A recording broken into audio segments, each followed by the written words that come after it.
नमस्ते बच्चों, सुप्रभात। मैं मेवाड़ा मनोज दीपदर्शन विद्या संकुल से हिंदी विषयाध्यापक।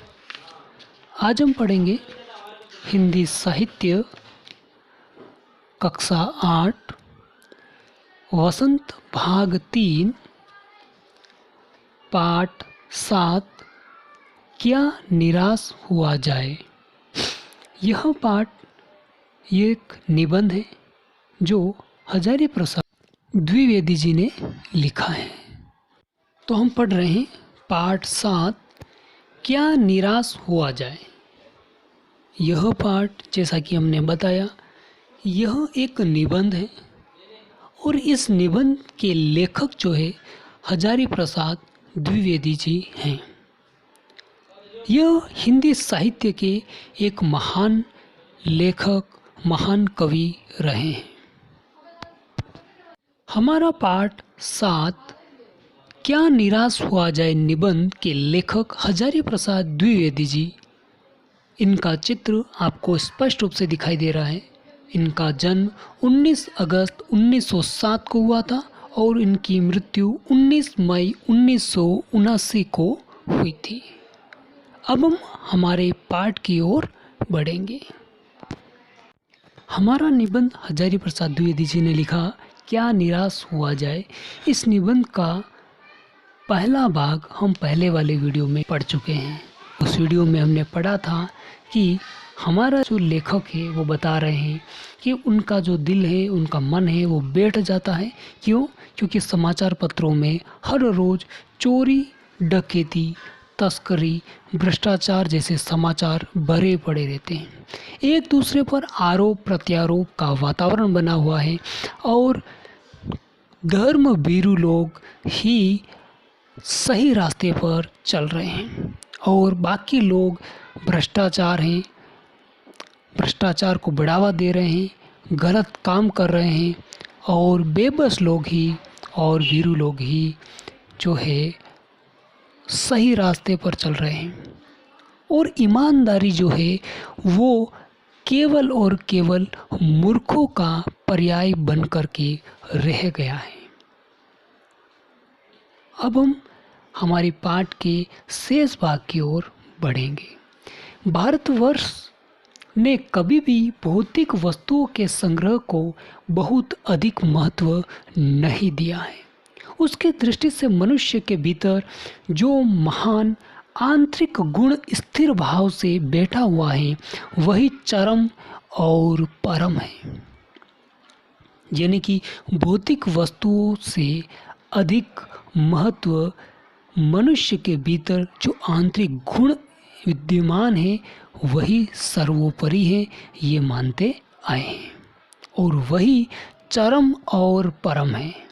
लोभ, मोह, काम, क्रोध आदि विचार मनुष्य के स्वाभाविक रूप से विद्यमान रहते हैं। ये हर इंसान के अंदर ये गुण विद्यमान होते हैं और स्वाभाविक रूप से होते हैं, पर उन्हें प्रधान शक्ति मान लेना और अपने मन तथा बुद्धि को उन्हीं के इशारे पर छोड़ देना बहुत बुरा आचरण है।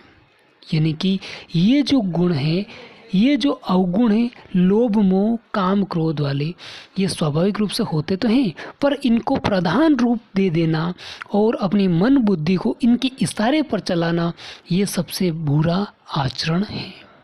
भारतवर्ष ने कभी भी उन्हें उचित नहीं माना है, अर्थात ठीक नहीं माना है। उन्हें सदा संयम के बंधन में बांध करके रखने का प्रयास किया है, परंतु भूख की उपेक्षा नहीं की जा सकती। भूख की उपेक्षा नहीं की जा सकती। बीमार के लिए दवा की उपेक्षा नहीं की जा सकती। यदि बीमार है तो दवाई लेनी ही पड़ेगी और भूख लग रही है तो खाना ही पड़ेगा, उसकी उपेक्षा हम नहीं कर सकते हैं। गुमराह को ठीक रास्ते पर ले जाने के लिए उपायों की उपेक्षा भी नहीं की जा सकती है, अर्थात यह आवश्यक है, इनको हम उपेक्षित नहीं कर सकते या उपेक्षा इनकी नहीं कर सकते हैं। अब हुआ यह है कि इस देश के कोटि कोटि दरिद्र जनों की हीन अवस्था को दूर करने के लिए ऐसे अनेक कानून कायदे बनाए गए हैं। ऐसे कानून कायदे बनाए गए हैं दरिद्र जनों की और हीन अवस्था को दूर करने के लिए, जो कृषि, उद्योग, वाणिज्य, शिक्षा और स्वास्थ्य की स्थिति को अधिक उन्नत और सुचारू बनाने के लक्ष्य से प्रेरित हैं। परंतु जिन लोगों को इन कार्यों में लगना है, उनका मन सब समय पवित्र नहीं होता है। अर्थात हर समय मन जो है वो पवित्र नहीं रहता है, उसमें कभी कभी बुराइयां भी प्रकट हो जाती हैं। प्राय वे ही लक्ष्य को भूल जाते हैं और अपनी ही सुख सुविधा की ओर ज़्यादा ध्यान देने लगते हैं। यानी कि इंसान अपने मन को पवित्र रखना हर समय उसे बांध करके नहीं रख पाते हैं और सिर्फ अपनी सुख सुविधा की ओर वो ध्यान देने लगते हैं। भारतवर्ष सदा कानून को धर्म के रूप में देखता आ रहा है। जो हमारा कानून है वो उसे धर्म के रूप में देखते आ रहे हैं। भारतवर्ष में ऐसा होता है। आज एकाएक कानून और धर्म में अंतर कर दिया गया है, लेकिन आज के समय में क्या हो रहा है, कानून और धर्म में अंतर कर दिया गया है, जबकि पहले ऐसा बिल्कुल भी नहीं था। धर्म को धोखा नहीं दिया जा सकता। जो धर्म है उसे हम धोखा नहीं दे सकते और कानून को दिया जा सकता है। धर्म को धोखा नहीं दे सकते, लेकिन कानून को दिया जा सकता है। यही कारण है कि जो लोग धर्म भीरू हैं वे कानून की त्रुटियों से लाभ उठाने में संकोच नहीं करते हैं।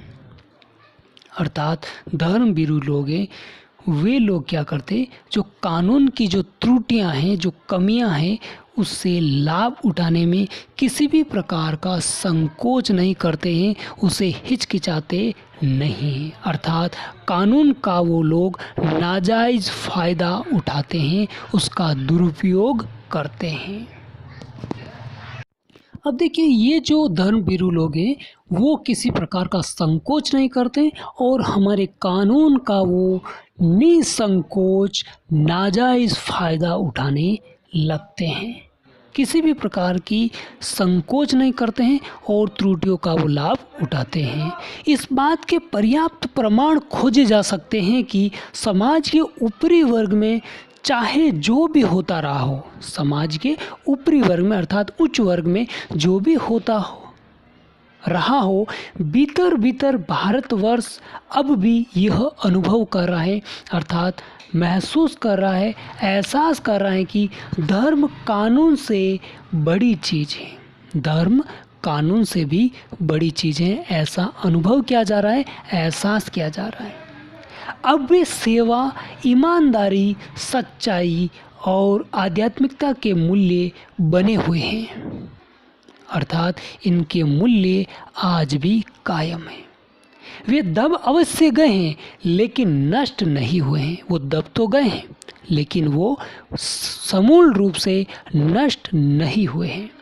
आज भी वह मनुष्य से प्रेम करता है, महिलाओं का सम्मान करता है और झूठ चोरी को गलत समझता है। यानी कि झूठ, छल, कपट, चोरी को गलत समझा जाता है, दूसरे को पीड़ा पहुंचाने को पाप समझता है। ये हमारा धर्म, हमारा संस्कार, हमारी संस्कृति में ऐसा आज भी समझा जाता है। दूसरों को पीड़ा देना पाप समझा जाता है।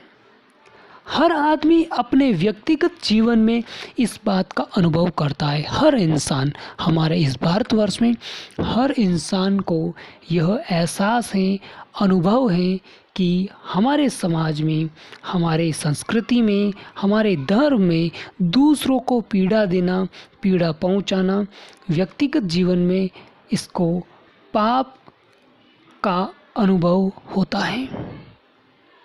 अर्थात दूसरों को पीड़ा पहुंचाना गलत है, यह हर इंसान को महसूस होता है, अनुभव है।